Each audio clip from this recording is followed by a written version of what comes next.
Good morning, everybody. It's just after 10 o'clock, so I think it's a good time for us to get started. Just a little bit of housekeeping before we get started. I believe everybody has been muted, but if, for our speakers, perhaps if you're not the one speaking, you can just put yourself on mute so we don't have any background noise, and I will do the same when I'm not speaking. That would be wonderful. We are going to go through a great presentation for you. There will be lots of time for questions and answers. If you want to ask questions while the presentation is going on, feel free. If you haven't already found where that is, if you look at your screen, on the bottom right side, you'll see probably it's a little purple arrow. If you click on that arrow, it'll open up, and then you'll be able to click on the little chat bubble there. And in that chat bubble is where you can ask questions. We have an incredible team with us today. If the questions that you're posting are about admissions or placement or assessments, you'll probably find that someone's going to answer them directly in the chat message. So feel free to keep going back to that chat message while we're talking.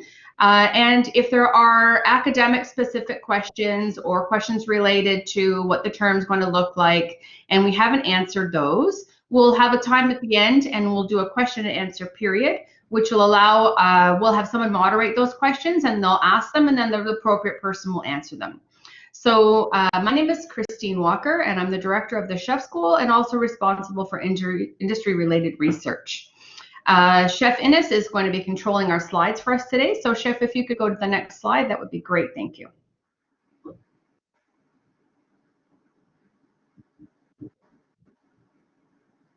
Perfect. Thank you very much. So this is just a short agenda of what we're going to be talking about. We're just going to do a brief overview of what the Center for Hospitality and Culinary Arts Division is all about. If you hear me refer to it as CHCA, that's just an acronym for Center for Hospitality and Culinary Arts. We will talk about all of the programs that we offer, and we have an amazing faculty on with us today, which I'll introduce in just one moment. And we'll have one group talk about the hospitality programs, and Chef Innes will talk about the Chef School programs.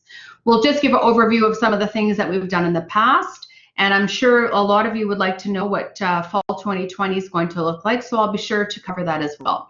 You'll find at the end there's contact information for all sorts of people that you might need. And we're all here to answer any questions that you have. So please don't hold back, ask as many questions as you like. Next slide, please, Chef.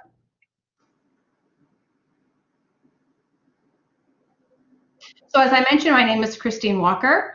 We also have Chef Innes on the call. He's a professor in the school, the Chef School. And we have Frank Menzies, who's a professor and a coordinator for the Hotel Operations Management Program. We have Tammy Biancourt, who's the professor for the Food and Beverage Management Program. And we have Doreen Pashkoff, coordinator for our Center for Hospitality and Culinary Arts Externships and Co-ops. So we each have a part to talk to you about. And I also saw Doreen on the call, so perhaps Doreen's going to come in and jump in and talk about her amazing programs as well.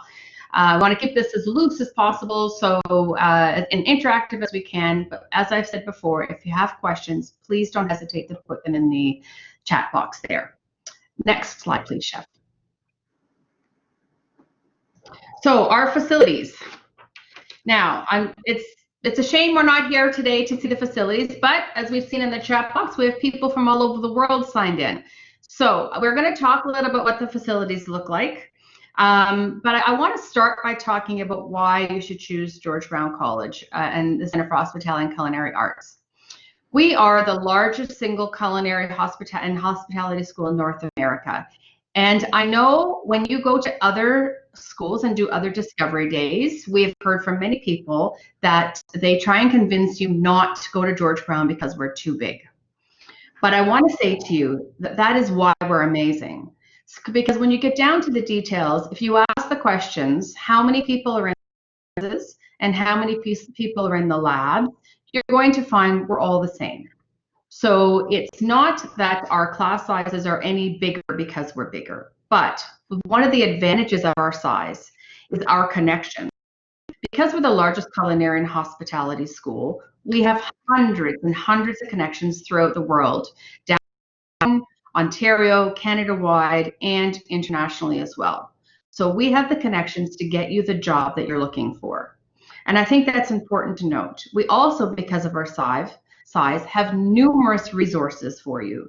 Anything you could possibly want. We have staff who will help you with your schedules. We have staff that can help you with any accessibility that you need for your programs. You name it, we have it. And right now it's all online as well. So you don't even need to leave your home to get the help that you're looking for. We have the most incredible faculty at the college. And because of our size, we have resources to the number of faculty. For the Center for Hospitality and Culinary Arts, we have over 57 full-time faculty dedicated to your education. And we also have about the same number of non-full-time faculty.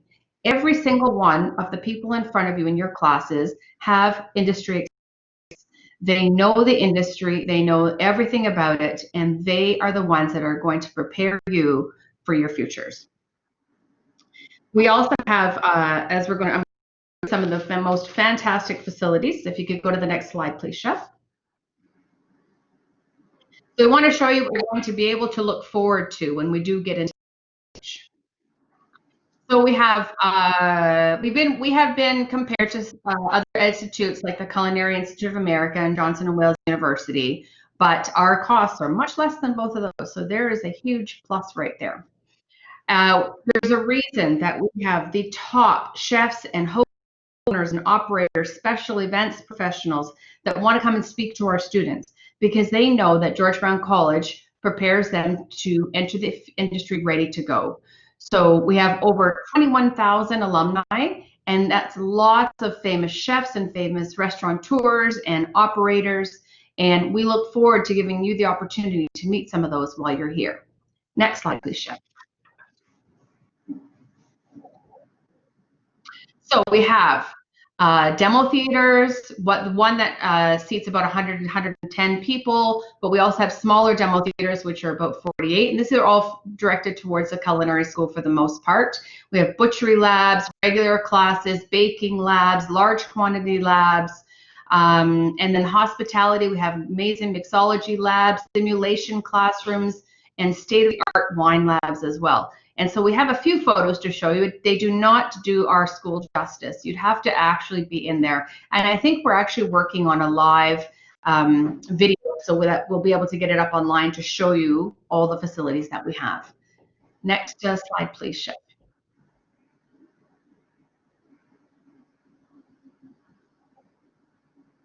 So these are just a few photos of some of the spaces. You'll see on the top left is the atrium. It's normally full of tables and chairs for students to sit in and collaborate, have their meals, have their morning coffees. And we also hold lots of events in the atrium. We take out the tables and chairs. You wouldn't believe the kind of events that we've held there, from dance competitions to baking and pastry competitions to special events, presentations. It's endless the things that we can do in that atrium there. And then on the top right is one of our newest large quantity kitchens. And our equipment in those kitchens are state of the art. We have everything from tandoori ovens to woks to steamers to state of the art ovens. The bottom is the atrium. That is the demo theater that holds about 100 people. But it also can just do dinner parties for too. So it's really, our spaces are very flexible. On the bottom right is our student-run cafe, and that's one of our areas that we had built probably about 4 or 5 years ago now, and we built that primarily to help us with food waste. So we didn't want to throw ingredients out, or, I mean, we were happy to give them obviously to industries that need it, but we wanted to teach students how to use leftover products to turn it into really, really great, nutritious food. And it is a success, and it can be comparable to any of the cafes in the city for sure. Next slide.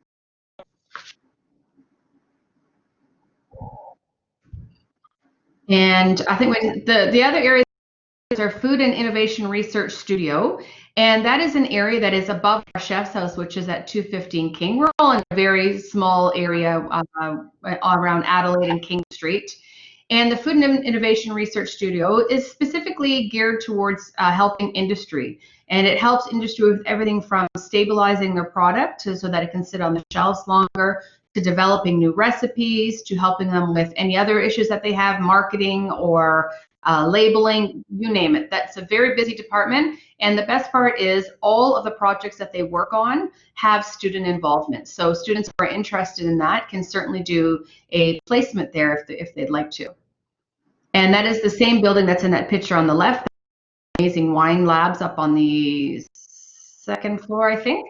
And then the simulation lab is on the first floor where we hold classes, but we can also hold lots of events there as well. The bottom house restaurant that holds about 67 seats, and it is run completely by students, both the kitchen and the front of the. Next slide, please. And then there's just a few photos from that space. The top restaurant, the right-hand side is the Food and Innovation Studio. The bottom left is the simulation theater, and the bottom right is just a small portion of what the wine labs look like. Next slide, please. We also have a commitment to local and sustainability. The picture on the left there you see is a rooftop garden, and we actually did plant that even though the college is currently not open. We planted it about a week ago, and we will be donating all of the food that we grow there for people who need it.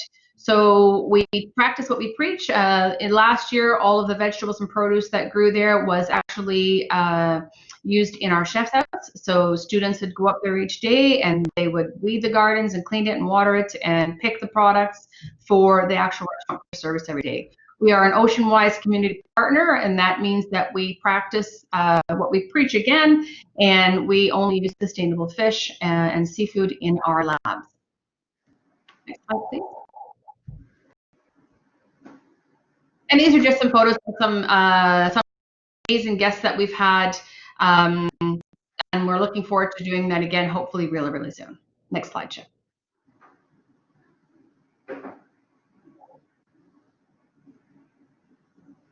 So as I mentioned, we have amazing state-of-the-art facilities. We have incredible faculty, but not just faculty, we have incredible staff, period.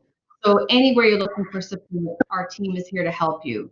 We have a wonderful career fair over, I think Doreen's going to talk about that, but this career fair is all 3 floors of our school, and they all come to try and hire our students. The hospitality division does an amazing student industry network event, again, and that is done just to get you, the students, in front of the industry. We have great downtown location, and that is one of our main advantages. Where we're located really allows us to work with the industry very closely. We have a student residence, which is about a 10-15 minute walk from the college. It is also really beautiful. If you go online, they have lots of pictures posted of that. And as you're going to hear about, we have pathways to local programs. So when we develop all of our programs, we're looking for ideas and that can allow you to change your mind when you're in the school. So if you start in one program, then you find something else you're interested in, we are working to make sure that those transitions. If you come in for a 1 year, but then you want to do a second year, you don't have to take courses. You can often move just into the second year. You can do degrees, postgraduate programs. See at the bottom, international study tours. We're not running them right now, obviously, but we'll hope to get those back up and running as soon as we can. Next slide, Shep.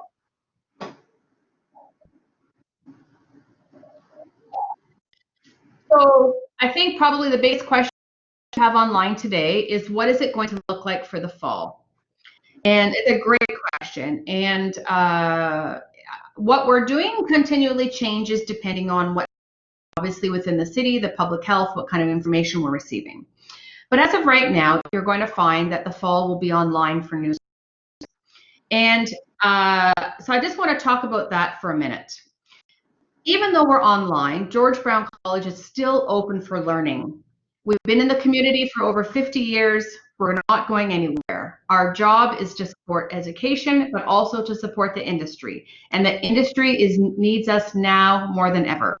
And as graduates of these programs, you have an incredible opportunity to bring this industry back to what it was, but also, as from an entrepreneurial perspective, you are the future for what this industry can and will look like. So right now, I assure you, our faculty are developing content that's going to be in the fall that is not just simply click and play. There'll be interactive tools where we're going to make sure you're engaged. Your learning is going to be interactive. We're developing videos, simulations, fantastic presentations. Some of the learning will be live. Some you'll be able to do it on your own time. Most courses will have all courses will be facilitated by a professor, an expert from the industry. The courses are going to offer one-on-one consultations with students so that if you're struggling, the faculty are going to be there to help you. So I really feel now is the time to invest in education. There's not a lot of jobs out there. We see what's happening in our industry at the moment, but we are going to be back. And so you entering this schooling now to take your education now is what's going to prepare you to be the front runners in the next year or two. I would say, let me give you some other examples that I was this morning of what are the benefits to learning from home? Well, you don't have to do your hair. This is probably the second time I've done my hair since we've been working from home. You don't need a new wardrobe. You'll have no costs of traveling. You don't have to get out of bed 2 hours before your classes start. You're able to go back and look at content more than once. If you're struggling with something, you can learn at your own pace. You don't have to pay for parking. I'm confident you're going to find that the education that we are going to be ready to offer you in the fall is going to be exceptional. You are going to need some tools, and we are working on communication to get that out to you once you've received your accepted offer. Once you've accepted your offer, that really will give you all the information that you need. I see lots of online comments that people say online education is not as good as in person, and I disagree with that. I actually feel online education is equal to in person. And we're not saying that your entire program is going to be online. We're just saying it's starting online in the fall. As soon as we're given permission, we'll be back in the rooms and we'll give you those experiences. You'll get the labs, you'll get the wine, you'll get the simulations that you're expecting. I feel that the that you receive is dependent on the faculty. And I've said that a million times already. I think it's the faculty we have at George Brown College at CHCA is second to none. The college has also done a lot of things to help you get ready for online learning. There is now an amazing microsite to prepare you for online learning. There are 5 modules that you can take to help build your confidence so you're ready in the fall. We will have lots of laptops on loan if you can't afford to buy one to make sure that you're ready for your experience. All of our services are also online. So we will be sending out communication as much as we can. You may find it changes for each time we send it to you, but that's because we want to keep you informed as fast as we know the information ourselves. If you have questions about that, please start putting them in the chat, and I'll come back to this at the end of this presentation. Next slide, please, Chef.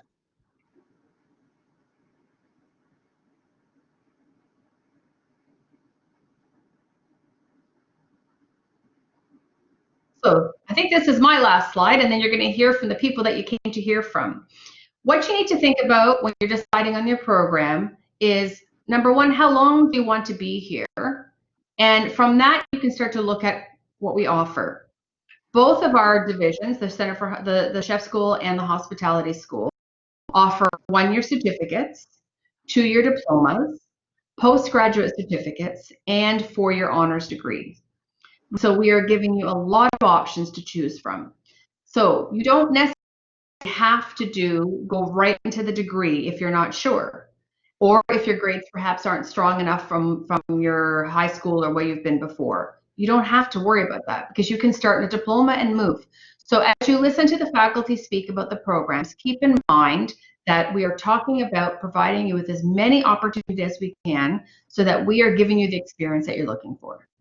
Next slide, please, Chef. So next we're going to hear from Doreen, and she's going to talk about all sorts of things from her area. Over to you, Doreen. Good morning, everyone. Our graduates work in various industries, and these represent a very diverse range of companies and organizations within the culinary and hospitality field. We provide many opportunities for our culinary and hospitality students to connect with employers through our annual career fair, networking events, classroom visits, and presentations from these industry partners listed here. Many of our students find themselves receiving offers of employment during these opportunities that are presented at the college.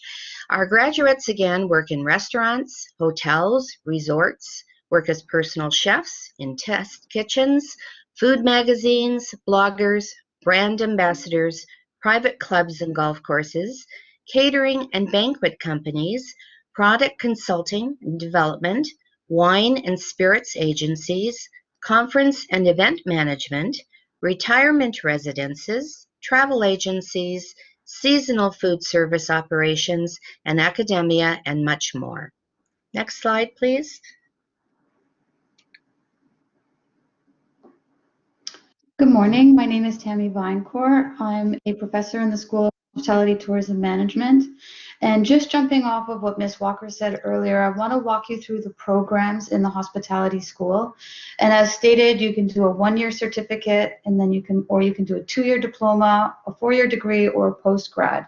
So we'll start off with the hospitality certificate program. This is a pre-program. They are post-secondary certificate programs that offer our students the opportunity to take courses for career exploration to qualify for further study. This program has small class sizes, dedicated teachers with built-in advertising and supports, and it helps students strengthen their academics, including career preparation and success strategies that are interwoven throughout the courses.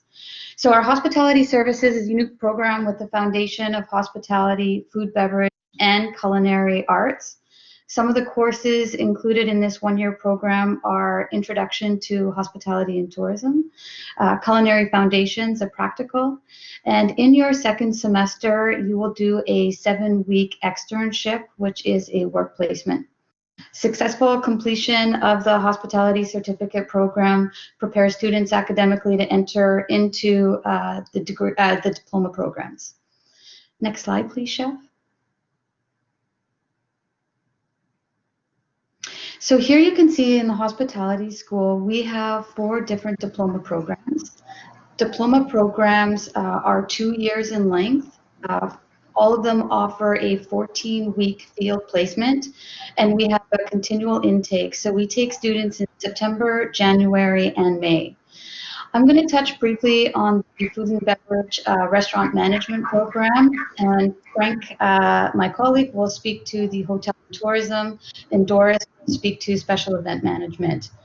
So in the food and beverage program, this is a 2-year program which the focal point is to build your knowledge on wine, beer, cocktails, and all elements of restaurant management. You'll expand your fundamental understanding with 5 pillars, which are focused in on marketing, finance costing, human resources, leadership, and communication.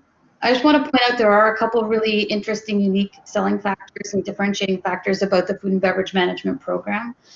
In your third semester, we have state-of-the-art Chef's House, which is our campus restaurant, and we put you into teams of 4. You will design the food menu, you will design the beverage menu, you will design the marketing, the advertising, you will set the price point, you will invite the guests, create social media, and then you will manage and operate the restaurant for a night. So there's some pretty interesting, unique selling factors about our food and beverage management program.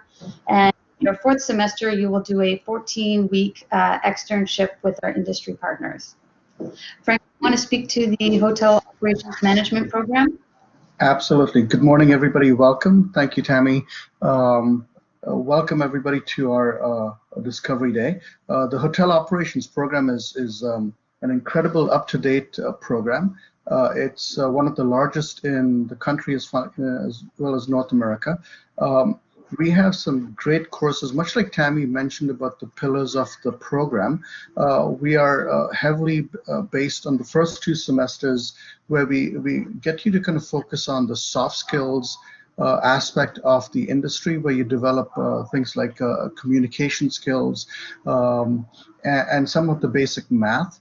And then what we try to do is elevate that experience so that we get you to think more like a manager as opposed to an entry-level position, which most likely you will enter.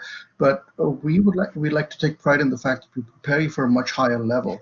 And so most of our graduates, once they finish up our program, are better able to rise faster than most other graduates, only because they've been exposed to how to think like a manager.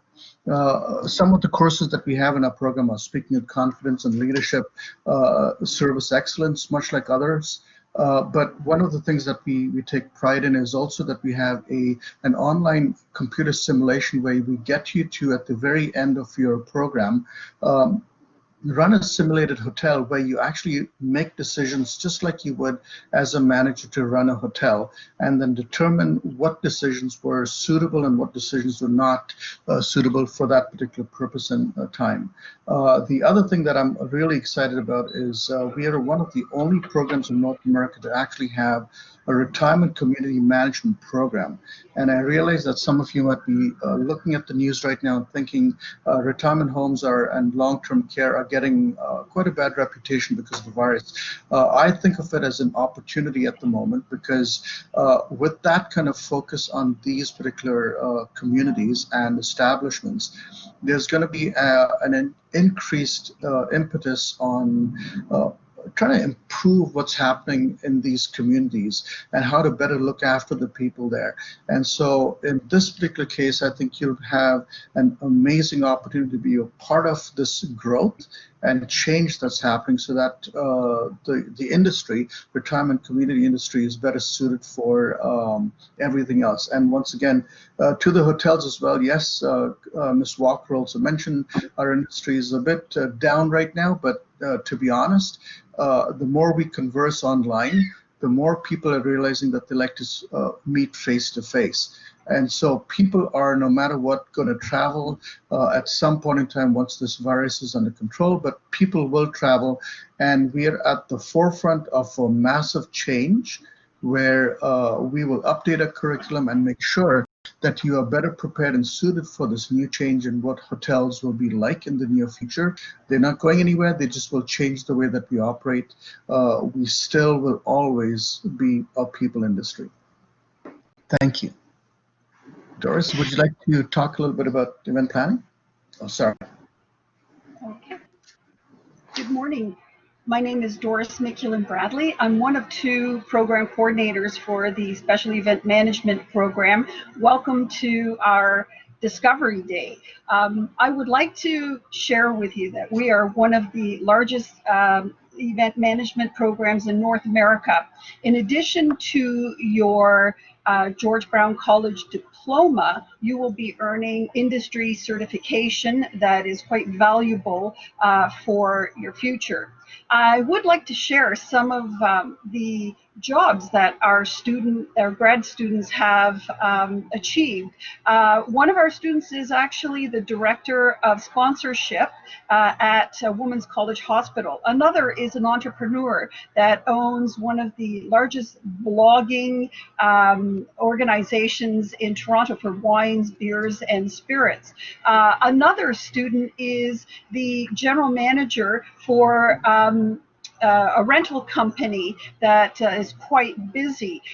Events are being developed right now online. One of our partners is working with us on some solutions to a trade event online. So the environment that we're working in right now, yes, has impacted the way we do things, but there are many opportunities within the industry.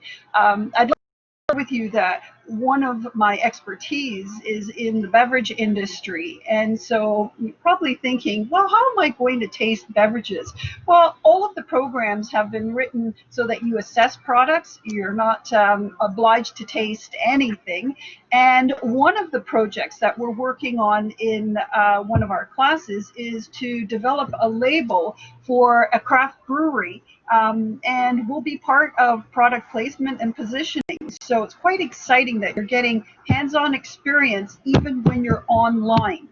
And like I said, the event industry is much more than a wedding planner. It has opportunities in the not-for-profit organization, charitable organizations, social media. There's a lot of social media opportunities, and we do provide tools to build your skills in social media. So welcome to George Brown College, and we hope that you choose the event management program. Okay, and the final program that we have, one of the 4 diploma programs within the School of Hospitality and Tourism Management, is the Tourism and Hospitality program.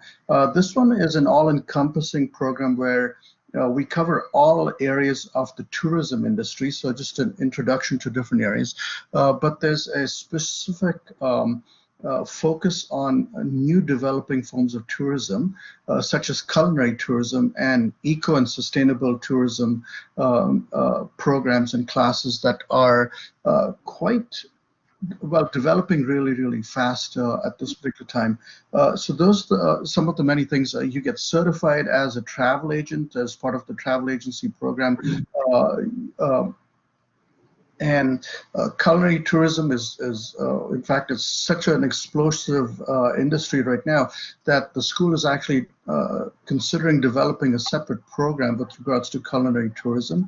Sustainable tourism is given a lot more importance these days, given what's going on in the world with climate change and everything else. And so how are we going to be sustainable? This is exactly what these courses talk about. And it's an incredible all-encompassing course, and graduates from this particular program work in all areas of the industry, not just in tourism specifically, but also in hotels, in food and beverage, and event management, and hotels as well. Thank you. Thank you, Frank. So these are the 4 hospitality diploma programs. Chef, may we go to the next slide, please? So one of the fascinating things that George Brown College offers in the School of Hospitality and Tourism Management is that all 4 diploma programs give you an opportunity to bridge into our degree.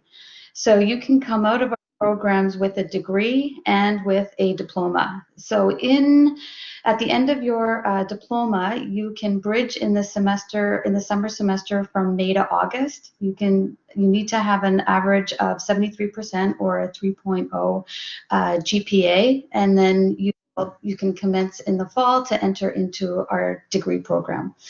Next slide, please. So our hospitality degree, if you choose not to bridge in from a diploma, straight into the degree. The degree is a 4-year program. In the 4-year program, you get an opportunity to do 2 paid co-op semesters. In this program here, the focal point is on Bachelor of Business Administration, which you're really developing decision-making skills, problem-solving skills. You're planning to manage complex integrated hospitality operations, and we focus in on building your management and leadership. Some of the unique courses, there's a strong focal point on managerial accounting, financial accounting, micro and macroeconomics, and some of the languages. So you'll have an opportunity to explore Spanish and Mandarin. Some of the flexibility of this program is we have a lot of hybrid courses, and semester 7 is delivered completely online. Co-op placements prepare you for the industry through 2 4-month paid externship opportunities. And at the completion of our degree program, you have an opportunity to then go ahead to pursue either a master's or at the postgraduate level. So if you were to do the diploma programs and the hospitality degree in 4.5 years, you could come out with a diploma, a degree, and 2 externships, 1 externship and 1 co-op. Next slide, please.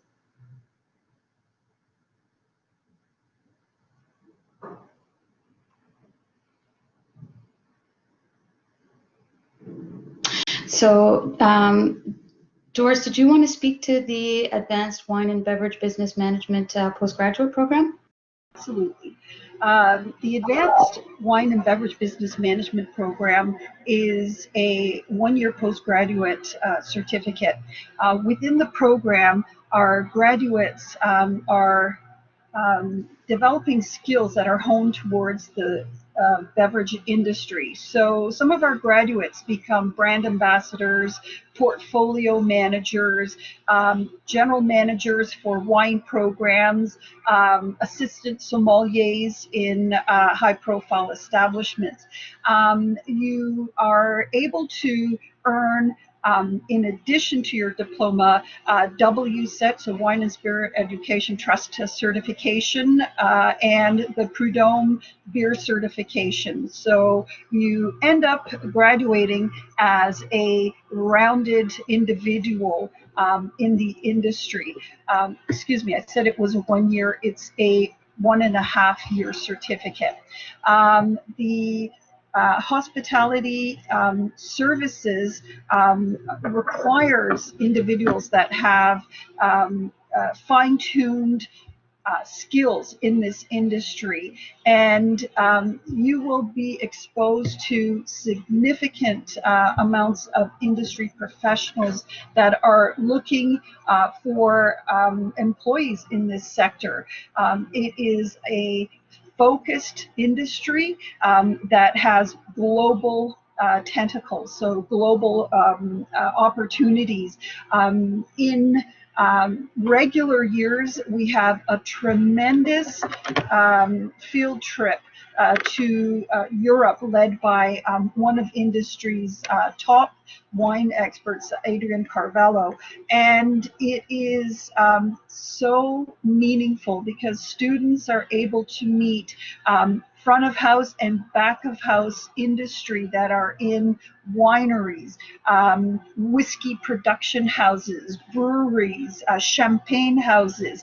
These are individuals that you would probably never be able to meet, even as an industry employee, but we have created that opportunity.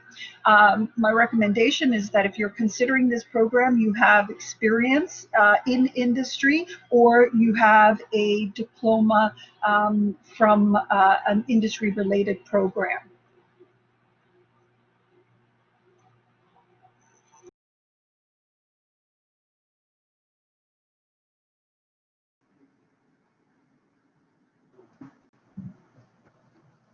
Hello, everyone. That's me. Sorry, it took a moment for me to get onto this screen there. Can everybody hear me okay?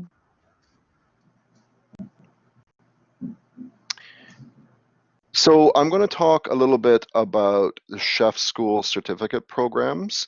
My name is Jason.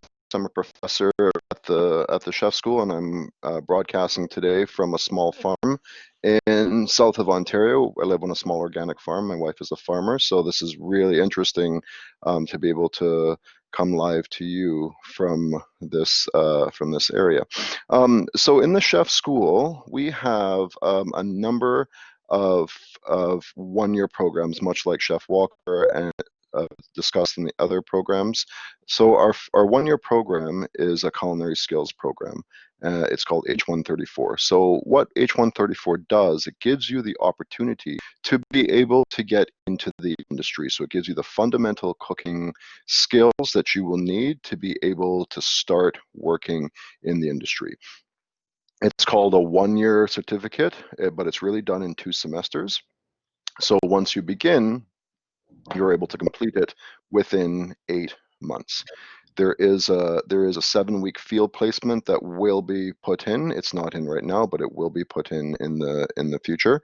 Basically, what we're teaching you is all of the core cooking skills and baking skills that you will need, the practical skills that you will need to be able to walk into a restaurant or a hotel or a catering business and be able to start as an entry level cook. We also teach you the fundamental skills you'll need for food, beverage, and labor cost control so that you know how to make some money. We all want to make sure we're making money. So if you're buying a steak for $10, you have to make sure that you're not selling it for $11 because you're not making a profit if you're selling it for only $1. So we teach you how to figure out costing, how to figure out inventory, as well as how to manage labor, as well as some really fun and interesting cooking techniques and styles. We teach everything from how to hold a knife, We expect the people coming to our programs have no experience whatsoever, so we will walk you through how to hold a knife, how to light a stove, how to saute, how to roast, how to taste, how to build plates, how to butcher, how to cook vegan food, how to cook vegetarian food. Also, how to take into account allergens and other food related or diet related scenarios. So we teach to nutrition, we also teach to halal, and we teach to kosher cuisine as well. Now, we're not halal or kosher, but we do incorporate techniques and incorporate those into our curriculum as we are teaching. So we also are very heavily focused on sustainability. So we want to make sure that you understand the importance of buying local. And this is so important right now in this COVID time, because the circular economies are showing that people are buying from smaller areas as we start tackling these questions of food security and food sovereignty, and purchasing from local and purchasing from within Canada. So all very relevant topics that we have embedded into our curriculum. So that's a culinary skills H134 certificate. So after completion, you will graduate with a certificate. Christine, would you like to talk about baking pre-employment, or would you like me to continue?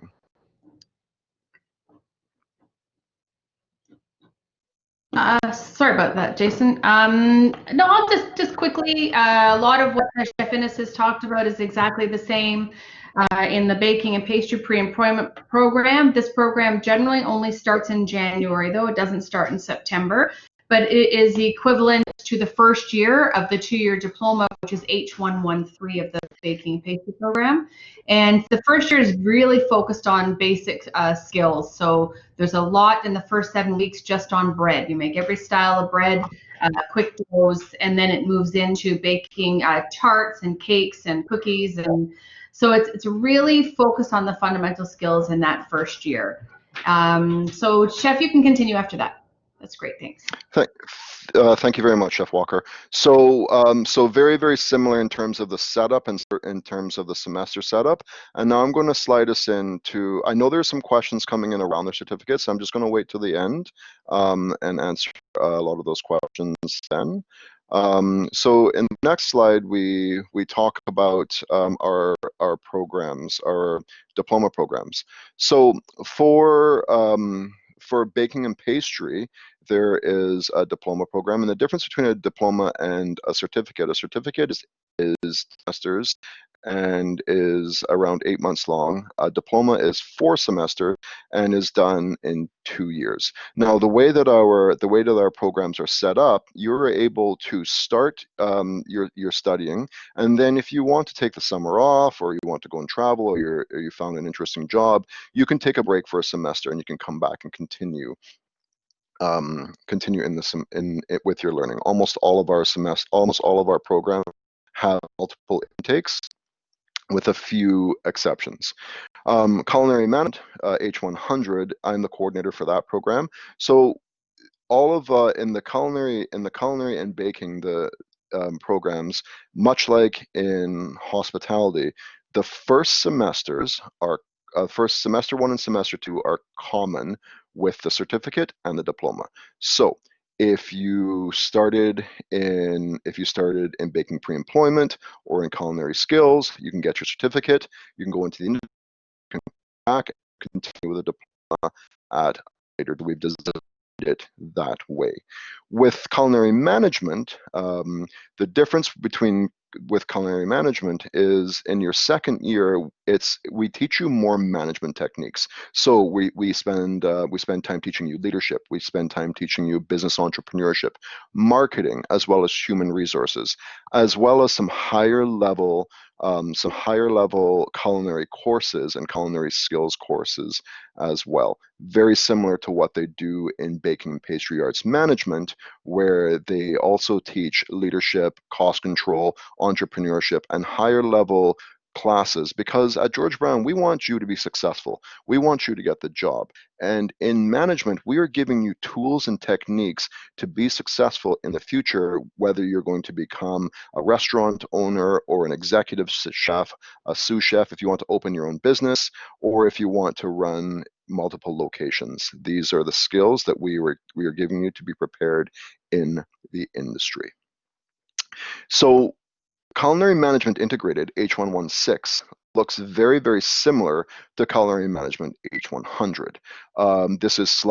There is a slight difference between the two, and the difference is Culinary Management Integrated is designed for people who like to learn with a little bit more experience and hands-on rather than theoretical or in-class learning. So where Culinary Management has one and the internship runs for 14 weeks and is in industry. And Jeff Walker meant that Georgetown is a city college. We have partnerships around the world. So when someone's doing an externship, it's generally streamlined for what the student wants. We don't just take students and put them somewhere. They have a choice. We have partnerships in Dubai, we have partnerships in Hong Kong, in South America, in China and India. So if you wanted to learn and do your externships abroad, those are absolute opportunities that we have.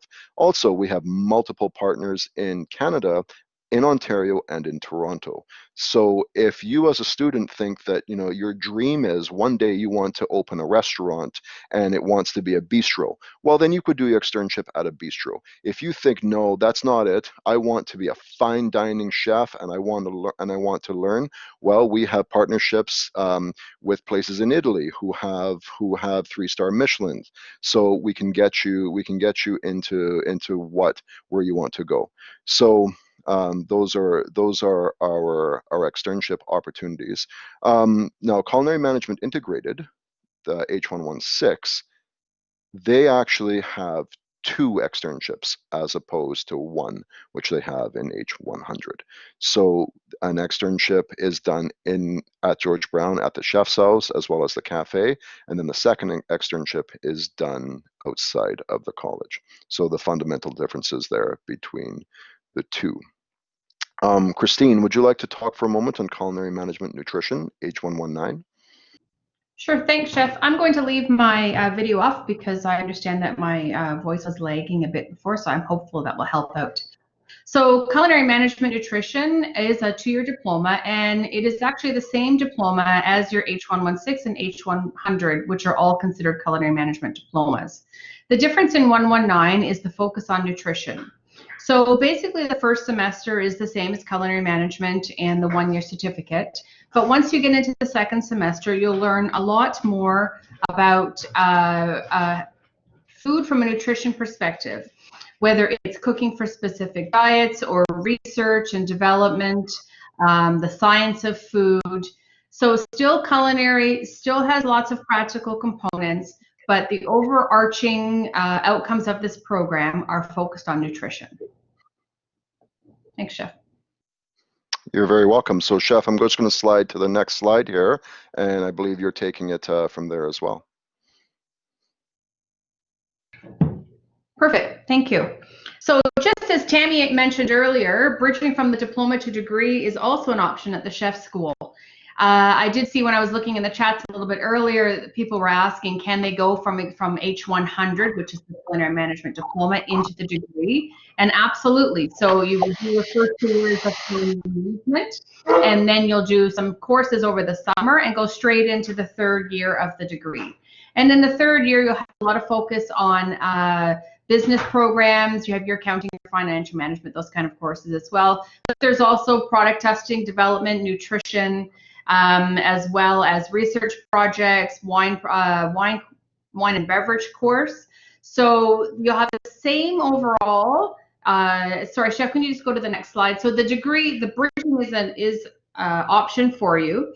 And then when you go into the degree, which is actually the next slide, the second 2 years would be more focused from a management perspective.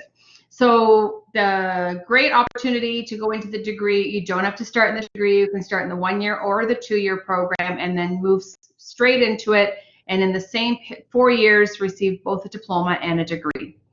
This is 8 semesters. The first semester only starts in September. We don't have an intake any other times.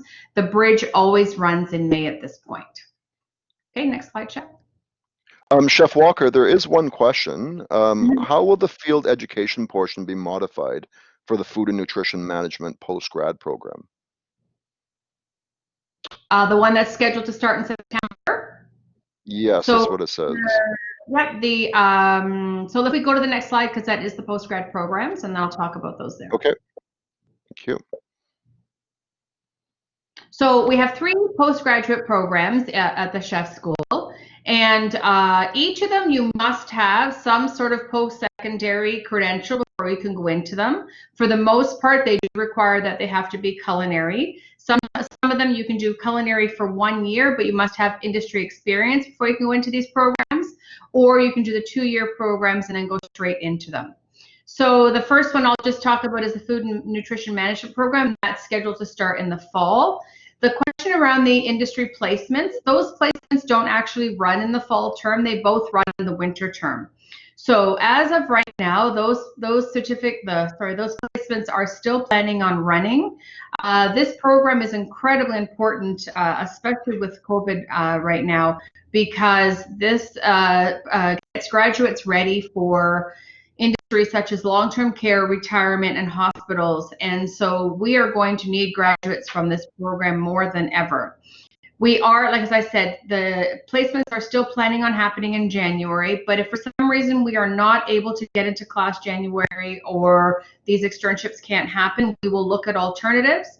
There is a possibility, though, that you won't be able to graduate in April. That will have to wait until we can make those externships happen. The nutrition management program is written to run in the mornings only from about 8 a.m. to 1 p.m., which allows you to work part-time. We have an incredible team of faculty that are working on that. This program will be fully online in the fall, and they're developing that curriculum right now. The second one is the Culinary Arts Italian program. It normally runs in May. We unfortunately had to cancel that program this past semester because we couldn't guarantee the students would be able to go to Italy in August. And it turns out that was the right decision because they won't be. So this program will not run again until next May. And we're looking forward to a great, nice big cohort for that group because we had a lot of students ready to do it last May that have already deferred until next year. That program, you're with us in class at George Brown College from May until August. And then in August, you pack up your bags and you head to Italy with our partner, Elma. And you actually take classes 5 days a week for 3 weeks in a beautiful castle in Elma. And after the 3 weeks of classes, you're then placed throughout the countryside to do another 12-week externship. And those externships are really focused on what you're looking for. So if you want to work in a large hotel in Milan, we have those opportunities. If you want to work with Nona and learn how to, pick the vegetables in the morning and squish the grapes for the wine in the afternoon, we have those as well. And then they come back here in January and they work in our chef's house and they showcase what they've learned while they were in Italy. The students get to make their own recipes and own menus, and they're showcased each week to specifically the region in which they lived in. And then the next postgraduate program is the Advanced French Pâtissier. That program also normally starts in May and also was canceled this past May and will run again next year in May. And it was for the same reason. The students go to France. They go a bit earlier. They go very beginning of August. So they are in class with us from May until the beginning of August. And then they go to our partner, ENSP, in a beautiful region of France. Again, it's a castle. I don't know what it is about us in castles, but you do take your education in a beautiful castle. In that program, you're actually in school for 4 weeks instead of 3. And then you do an externship for 8 weeks in France, and it's all over the country. And the 8 weeks is partly because of visa restrictions, but also because they tend to work more hours on those externships, and they very quickly get the hours that they need in order to finish that externship component. And that leaves them time to also do a little bit of wandering around the country before they return to us in January. In January, they do a pop-up, I guess we call it a little pop-up cafe in that atrium that we showed you a picture of, where each student is in charge of developing their own recipes and menus, and then they sell it to the public, and it's usually sold at cost because we are just recovering the cost of the materials that the students made. Next, chef slide. Slide, chef. Thanks, Christine. So I'm going to talk for a moment here about apprenticeship programs.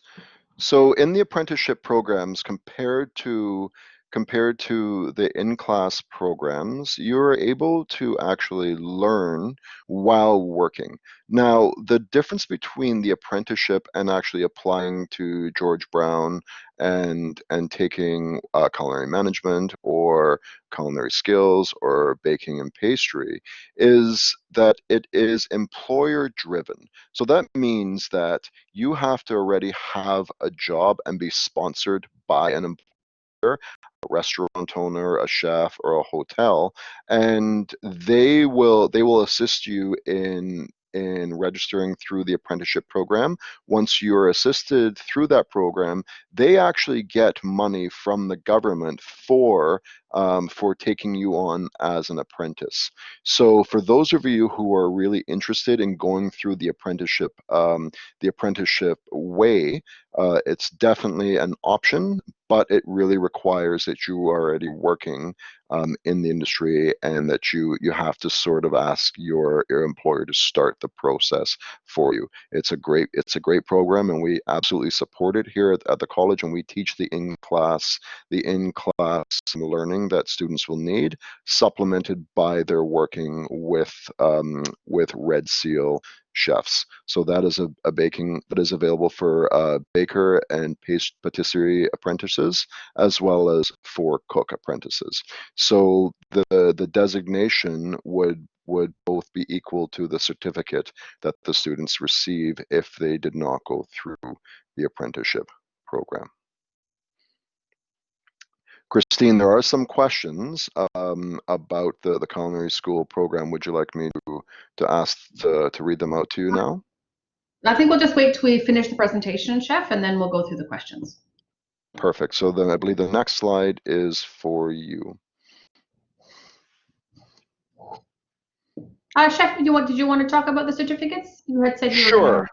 Yeah, perfect. So when you come to George Brown, you will be graduating in the chef school. You will be graduating with a number of certificates. So these are included in your fees. So when you come to the school, you register, you pay. You will also walk away with your Smart Serve designation. So Smart Serve allows you to serve alcohol in restaurants or in bars. That is embedded in one of our courses. You will also be graduating with first aid and CPR.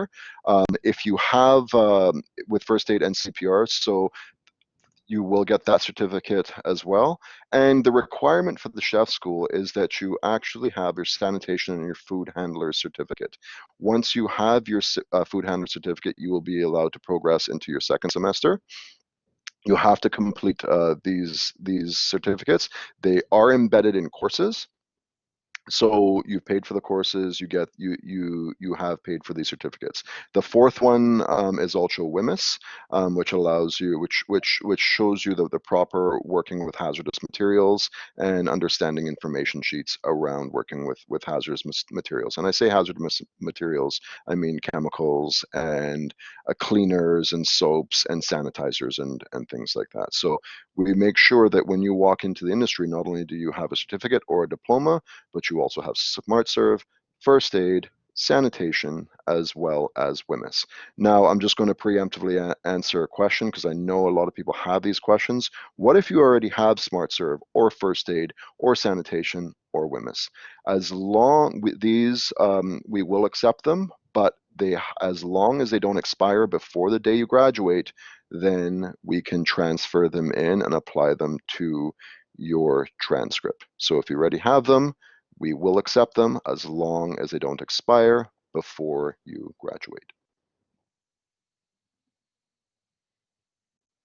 Chef Walker, would you like to talk about assessment? So I see there are lots of questions about the assessments online. There are two different areas that you should understand. One is an admission assessment, And that is for students who don't actually meet all the requirements for the program when they apply. And then so when you apply, if you don't actually meet it and they want to give the assessment to you, the admission assessment, they will reach out to you to let you know. So if you don't get any questions about this, don't worry about it. If you get an offer, you won't have to do an admissions assessment. A placement test is required after you've been accepted into the program and you've confirmed your acceptance. So that will determine what level of math and English you're at. And so if you are not as successful, so there is not an actual fail. Once you're asked to do a placement test, if you didn't do well in the placement test, it doesn't mean you don't keep your offer. Once you've got your offer, you keep it.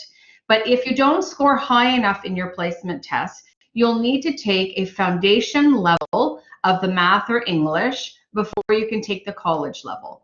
And what that will mean, when you take the foundation level, it's just part of your tuition. You don't have any additional fees. But when you need to take the college level math and English, you will have to pay for that course in that second semester. I wouldn't worry too much about the test. Don't spend hours studying for it. It's a very basic, because it gets harder as you do it automatically. So don't expect to be able to answer every question anyway. And then once you get the results, your schedule will automatically get updated to choose the correct level of math and English that you were eligible for. And you can see the email that's up there. If you have any questions, just email gbctest@georgebrown.ca. Thanks, Chef.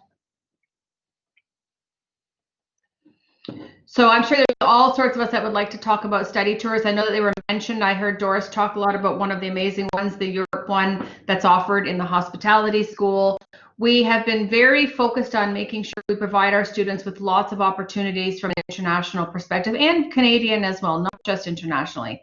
So we have offered tours all over the world, and lots in Europe, and actually Japan was supposed to be this year in April. We had to cancel it very, very last minute, but we are looking forward to running that again as soon as we're able to.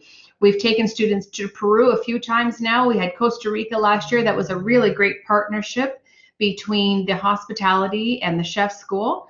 We've taken students to Montreal, Thailand, India, France, Switzerland. And so the probably question you have is, will there be study tours in the fall? And the answer will be no. There will be no study tours in the fall and not in the January semester, winter semester as well. But we are planning on offering them again. So if you're coming for the 2-year program, we are very excited and hopeful that by the second year, we'll be able to return to offering these study tours. Next slide, Jeff.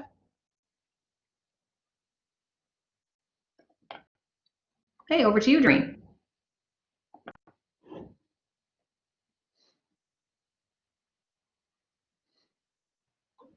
Sorry, just getting video or audio on. Thank you. So I will be speaking to you today about our industry field placements and our work integrated learning, which is usually known as the WIL. I represent part of a team known as the REX, Recruitment Externship Office, who between us covers all of the culinary and hospitality externship and co-op placements for the division. I also noticed that one of my colleagues, Daniel Vasquez, who works with the culinary students and placements, is also online today. We all work very closely with industry and our students in seeking and securing positions from our partners that match the needs of our students. And so our work integrated learning REX office connects with students and an industry with over 1,000 active industry partners around the world and placements. We have 3 different areas or sectors that we work with. So we have an industry practicum, which is applicable to certificate programs, is a 7-week placement with over 150 of hands-on learning involved in the practicum. Next, we move over to the industry externship, which is applicable to diploma programs. It is a 14-week field placement with over 300 hours of hands-on learning. Many of the students in the 14-week field placement actually graduate at the end of their externship, and this gives them the ability to highlight their skills and see if they are a match with the industry. And we like to call it a 14-week interview for an employer to see your skills and abilities. Next, we move on to the co-op work terms. They are applicable to both degree programs, culinary and hospitality. There are 2 work terms throughout each program, totaling approximately 1,000 hours of hands-on learning with industry, which makes these students very marketable to the sector. And many of these students in all of these areas travel full circle and become employers that hire our students. Thank you. Next slide, please.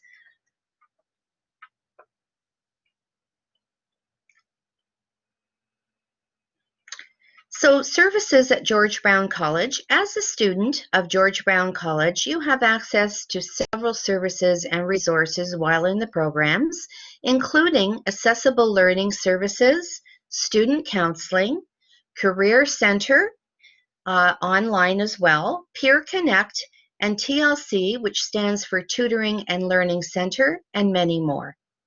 Next slide, please.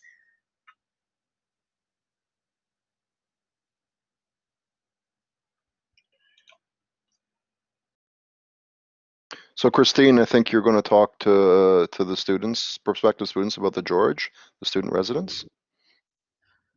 Absolutely. So the student residence is, like I said earlier, about 10 minutes, 15-minute walk from the college. It's a spectacular residence. We've had it for about, I think, 4 years now. What I don't know, what has been announced yet, is how many students we're going to take in the residence this summer. This fall, sorry. For the summer, I do know that they separated all of the students into individual rooms so that everybody has their own space, but they have not made any announcements as to how they are planning on organizing the George for the fall. So if you've applied for residence, I'm sure that you'll hear back from them shortly. Thanks, Chef.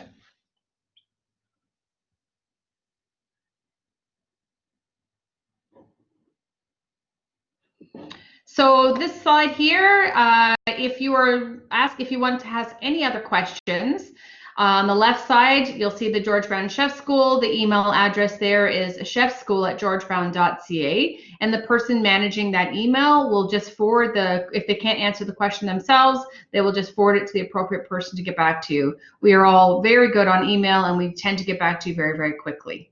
On the right-hand side, you'll see the School of Hospitality and Tourism Management, and that email is hospitality@georgebrown.ca. So nice and easy. Maybe you'd like to take a screenshot of this right now so that when you have questions a week or 2 from now, you'll be able to refer back to that and easily access us.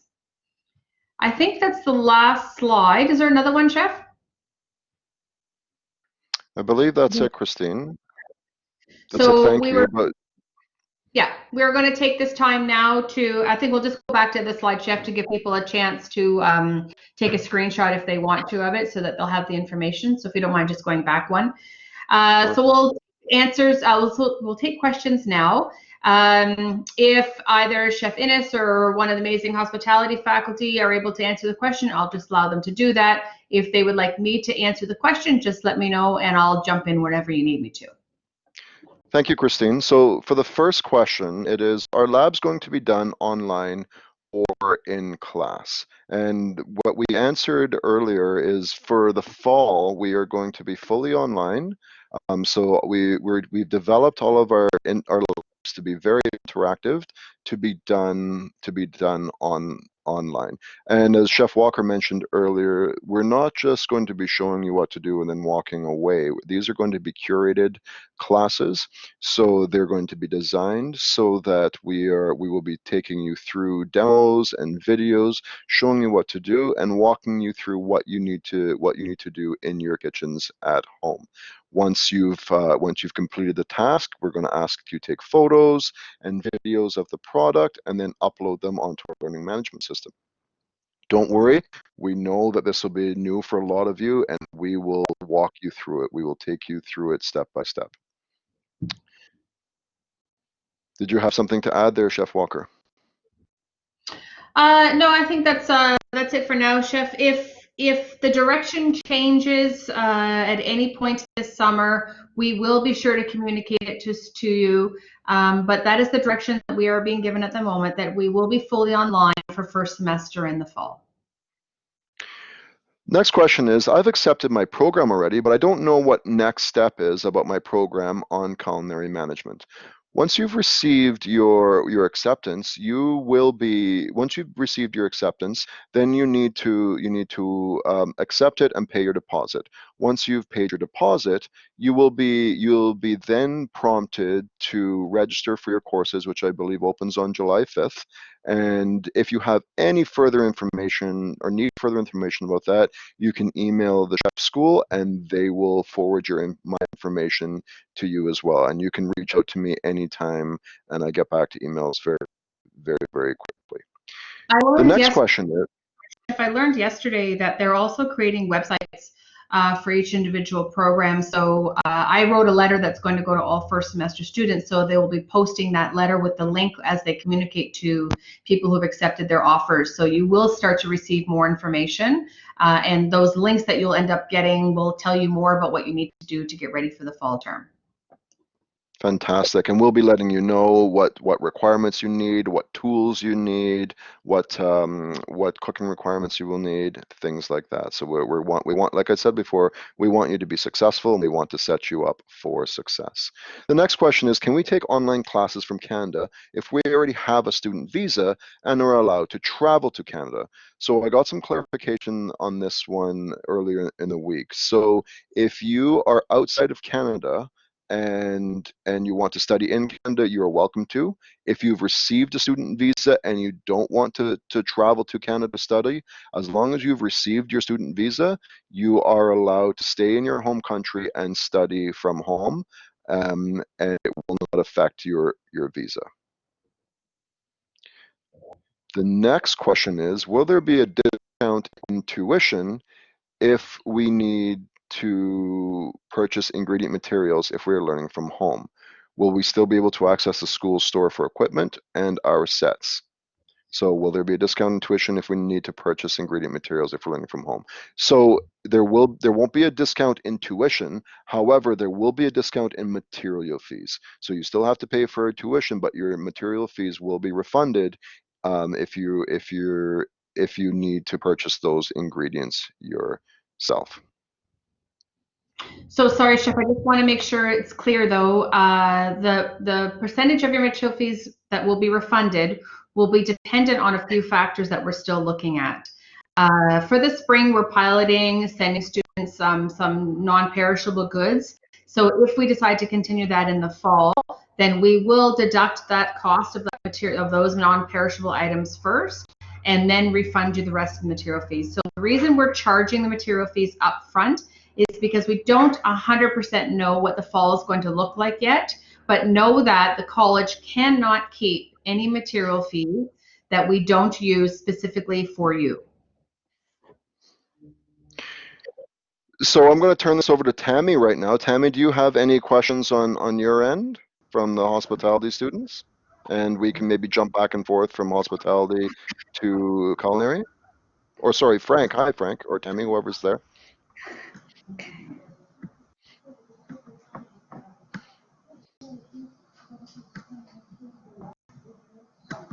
Hi there, this is Frank. I've been looking through some of the questions that you have with regards to, I guess, not specific to hotels or any of the programs specifically, but a lot of the questions are being asked about the placement tests as well as the English tests. And so all students coming into any of the programs at George Brown have to do an English and math placement test. This is just to assess what your level of understanding and learning is. Like we mentioned, communication and English, math skills are extremely important to us and for your development and set you up for success. And so we want to make sure that we place you in the right math class first. And so in case once you set it yourself up for doing the placement tests and you succeed, you are placed in the hospitality math or the college English level classes. In case you're not successful in either one of these two, you are requested to take an earlier class first, a basic level foundation, just to get you up to speed. And then in the following semester, you take the hospitality math or the college English. And yes, this includes a fee for those classes. You pay additional to take those classes, unfortunately, but this is all in your best interest because we want to make sure that you're successful. A lot of our students are not successful in, say, English as an example, and so setting them up and making them do a college English level class is not fair to them because they're not quite ready for something like that. And so we want to make sure that your understanding and your ability to understand the English classes, well, all the classes in general, are up to speed. And so therefore, this is what we do for you with regards to the placement tests. I do see a question that has come in from Jake asking when the externship or co-op work terms begin for the hospitality and tourism program. So that's a good question, Jake.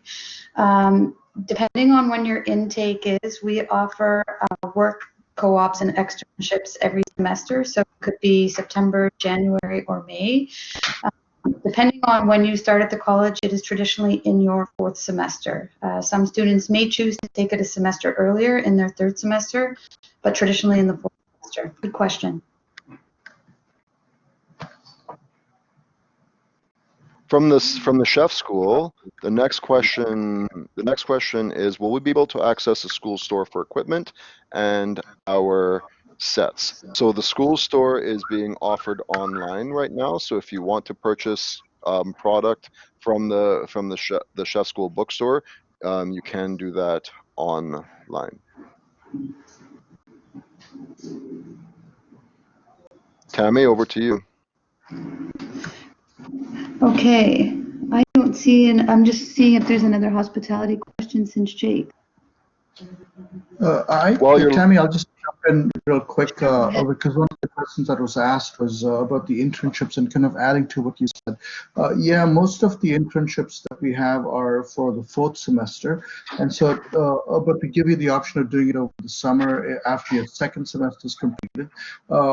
Given the situation right now, it's rather difficult to get internships over here, and so Tammy, Doris, and all the coordinators within the School of Hospitality have created a program that kind of replicates that of an internship, so that you actually get the same level of understanding and skills that you normally would have if you were actually working in an internship. And so we kind of sat down just before when this crisis hit and try to assess what would you be learning in an internship.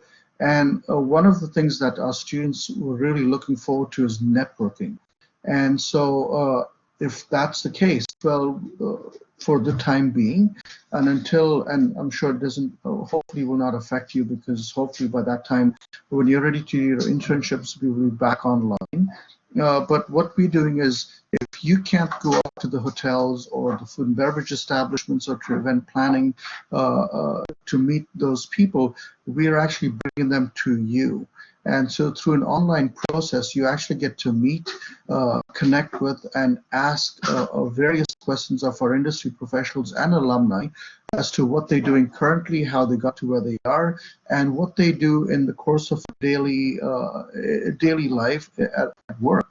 And so this way, our students are actually getting a great deal of knowledge as to what actually happens hands-on in a hotel, in a restaurant, in an event planning company, or even in the tourism industry. And so they're actually learning all these things. And so if you can go there, we get them to you. And this, Ms. Walker also mentioned this right from the get-go. Our connections are wide and large, and we bring in people from all over the world to connect with you and to talk to you about what's going on in the industry. Tam, over to you. Hi everyone, sorry, I'm just going to jump in for 1 second. This is Ali. Just so we're all on the same page, Sylvia's been sending the questions that we haven't answered to Jason, so Jason can just take those questions and redirect them to whoever should be answering. Thank you. So here I am again. So the question is, if you complete culinary management H100, can we apply for a bachelor's degree? So the answer is yes. However, there are a few variables in there. You have to maintain a GPA of 3.0, and then you can apply for the culinary. You can apply to bridge into our culinary degree. So you will need to maintain that 3.0 average. You would need to apply, and then a 3.0 is a B, by the way. You would need to apply, and then you would take a summer bridge program. There are about 7 courses you would take over the summer, and then you could continue into the 3rd semester of the culinary degree. The next question is, I'm a graduate student of culinary in Brazil. Would I be able to attend a postgraduate program of George Brown without having a degree from within Canada? The answer to that one is yes, but for that specific question, we would love to direct you directly to one of our postgraduate coordinators, and they will be able to talk you through that specifically. The next question is, will we be allowed to enter Canada for online classes if we already have a valid student visa?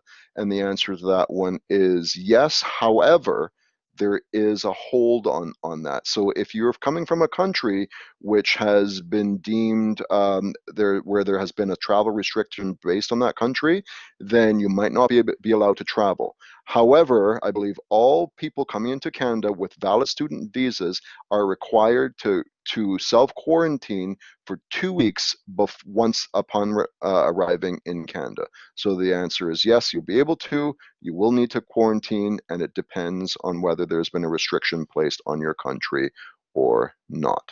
The next question is jobs guaranteed after the culinary course? So research has shown that within 6 months of graduation, our graduates from culinary there's a 95% job placement rate. And folks, I wish I was a soothsayer, but this is an industry with lots of need for cooks and chefs and sous chefs, so I can't see it declining anytime soon. There is definitely a bump in the industry right now, but I can't see there being an issue once restrictions are lifted. And it's also a very innovative time as well too. So lots of people are designing new ways of delivering food and creating new culinary-based businesses. So it's a very, very dynamic and exciting time in the industry. Is all access to the culinary building prohibited? Until further notice, there is no access to the culinary building for students. It is very important that you explain to students what their first semester will look like. Many students going into culinary are doing so because of the hands-on component. Is it correct to assume that students will not be held in a kitchen or lab at all? So I'd like to make that very clear. Right now, for September, the plan is that that first semester students and anybody studying in the culinary at George Brown will be doing so online. That is the plan. However, if restrictions are lifted, then we will look at that again and bring students back into class. But the plan for the first semester, semester 2020, is we will be online, and we are developing dynamic, innovative, interesting, curated courses to teach you while you're cooking from your own home. The next question was about bridging into university. I discussed that a moment ago. In H113, will we have the opportunity to work with non-traditional ingredients, i.e. gluten-free, vegan, etc.? That's a fantastic question. Thank you for whoever asked that. Absolutely, you will. So in H113, they discuss and practice cooking with non-traditional ingredients, gluten-free, vegan, etc. And actually, one of our faculties just published a completely vegan cookbook based around nutrition as well. So there is definitely non-traditional ingredients, and not just in H113. We teach traditional ingredients in H100 and in baking, and also in culinary management and in culinary skills. Question is, in culinary management, is there a lot of cooking? Yes, there is. So 50% of our classes are designed for hands-on cooking. We know you want to learn skills. We're here to teach you skills.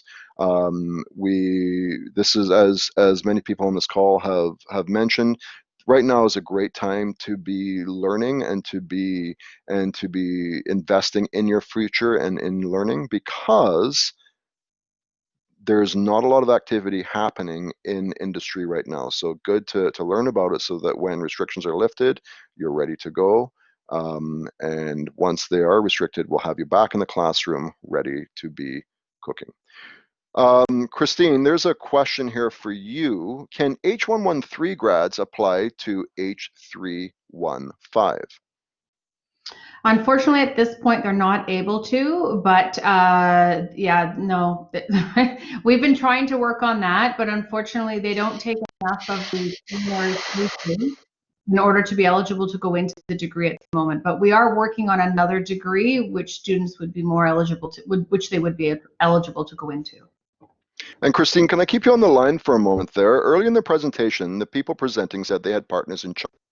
Can I assume that they have partners in South Korea and Japan as well? Sorry, what do you mean by partners? In order to do So we're culinary? talking about, yes, culinary externship partners in South Korea and in Japan. We have, it depends what we mean by partners. So in China, we actually have partners with universities where we do exchanges with students, and our students can go there, their students come here. In South Korea, we do not have a partnership like that right now, but we do have opportunities for students to work in South Korea. So it depends on the country and the type of, we do have different partnerships depending on the country. Thank you, Chef. And another question for you. If our kitchen is not equipped with the proper appliance, what are we supposed to do? That's a great question. So when we send out the letter, hopefully in the next week or two, we will discuss that. You will have to have basic equipment. You will need to have a stove. You will need to have an oven, a fridge, and a freezer. The faculty, however, have done a fantastic, and they are still doing a fantastic job in the curriculum to provide students with alternative options when it comes to cooking, and also with ingredients as well. But for the first semester, students will have to have access to a kitchen. Otherwise, they will not be able to be successful in the first semester. One of the things that we are looking at, and we just can't make these decisions yet, is moving one or two of the labs to the following term. We cannot move them all. We just simply do not have the space to defer all practical labs in September to January, because we have of course, we have returning students coming as well. So we won't be able to do that, but we may move one or two of the labs to the following term. And when we know that, we will definitely communicate that to you as well. So the next question is, what if you don't have access to high quality produce like vegetables and proteins? And that in itself is a fantastic question. So the question earlier asked if we would be doing lots of cooking. And we recognize right now that this is a very crazy dynamic time. And we also recognize that there is potential for food shortages. And these are things that we will be discussing in classes. Now, that being said, we are designing our curriculum around skills. So the skills are what you should be practicing, and access to ingredients. While those are fantastic, not everybody is going to be able to access certain ingredients. So we're not making anybody have to go out and buy caviar. We're not making anybody have to go out and purchase lobster. However, what we are expecting students to do is to practice those skills. And at George Brown, we are, like I said before, we want you to succeed. We don't want you to fail. So if you have concerns, your professors are here to help you navigate this tough time. I've had students say to me, "Chef, I don't have access to this and I need to do an assignment." And I will say, "Well, tell me what you have." And they will tell me what they have, and I will design that assignment specifically for them. Like I said, we're here to help you to succeed. We want you to demonstrate and practice the skills, but it's not going to be ingredient based. The next question is, are the courses in culinary management to be taken in a fixed order, or can we register and complete courses at any time? For example, the business, math, English, and elective courses seem okay to take as online courses, but I like to the kitchens with direct guidance from instructors and chefs. I don't live directly in Toronto, so this would be more efficient for me.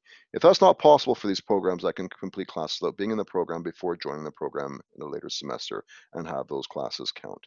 So a very specific question. When you purchase the program at George Brown, you're purchasing a semester of courses. If you would like to choose those courses, like specifically, then you can definitely register as a part-time student, and we do offer a lot of those courses through continuing education.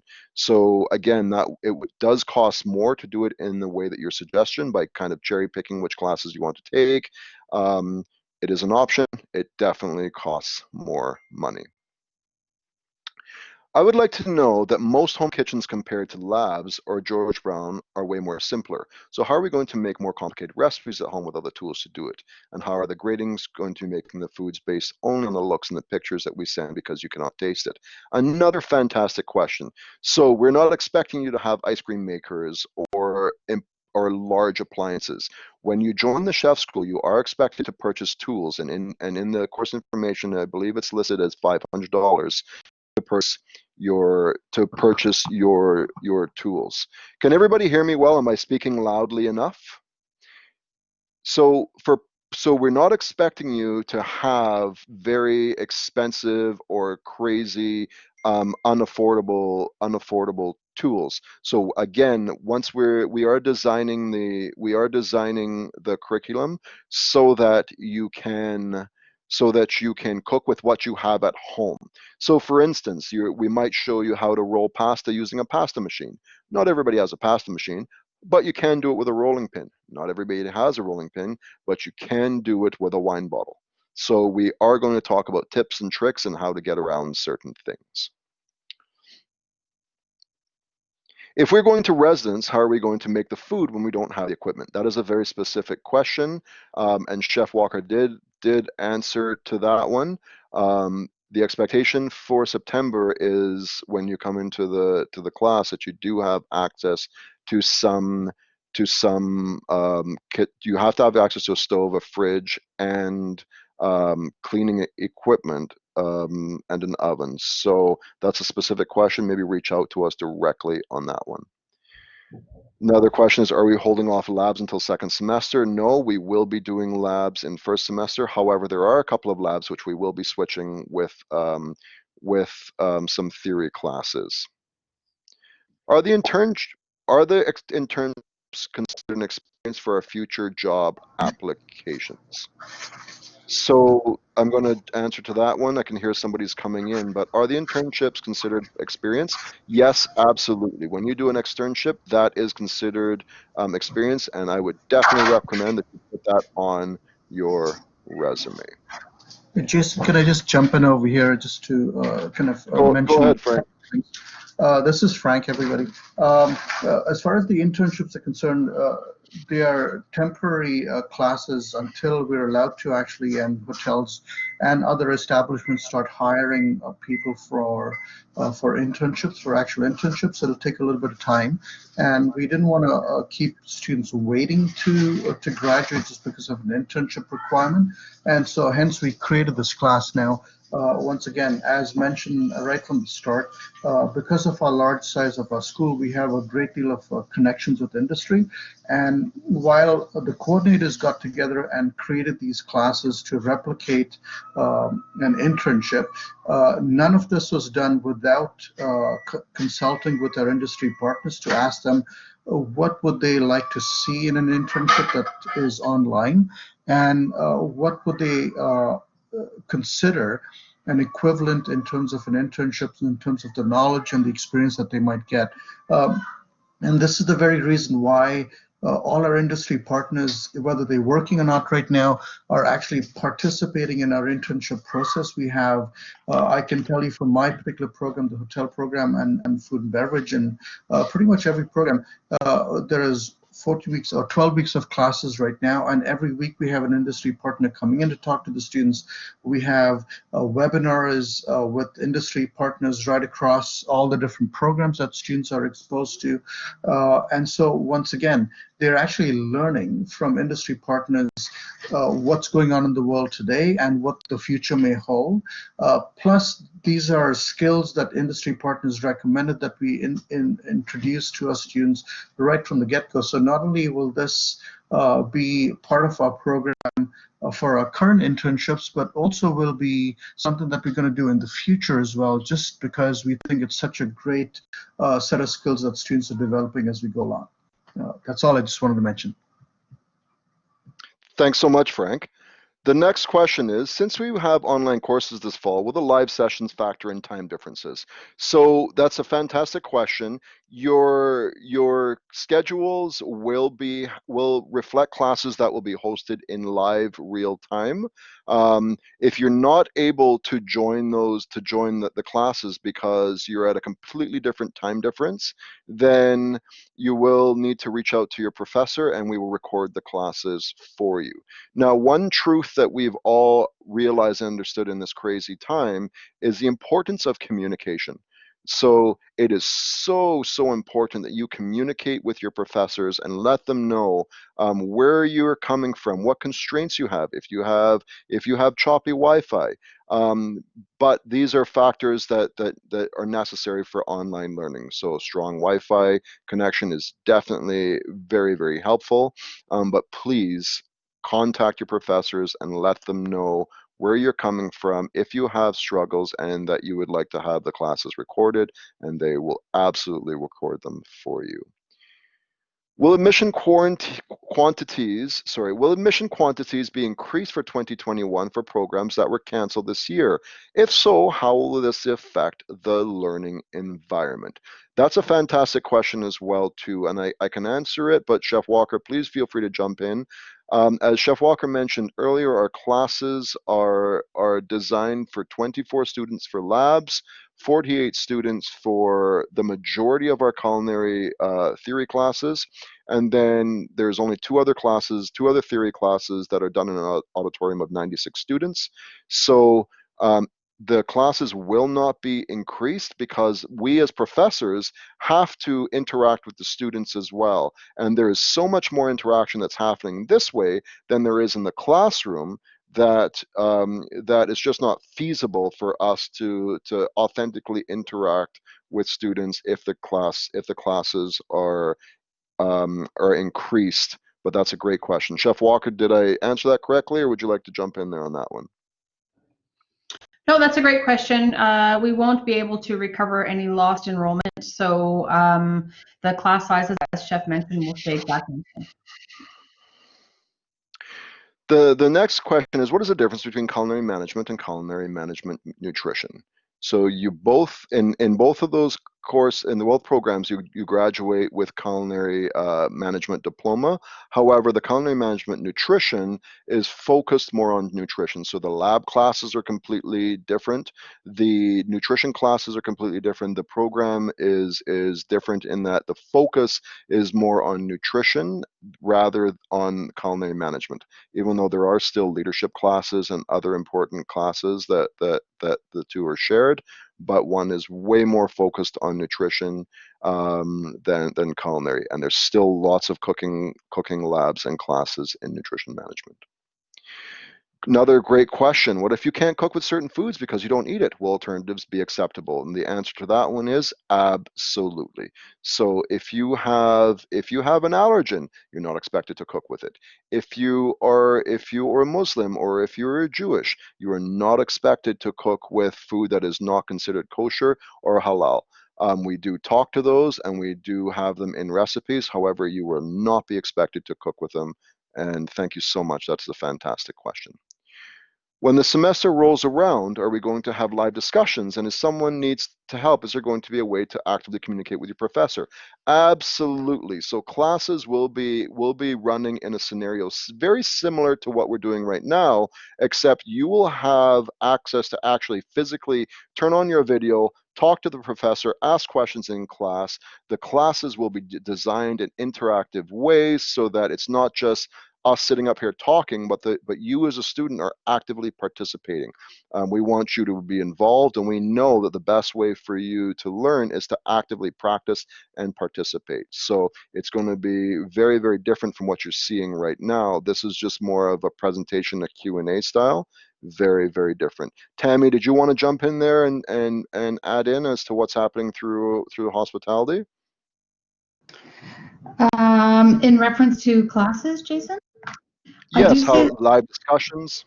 Yeah, I do see that there seems to be a common question here with pre-recorded versus live stream.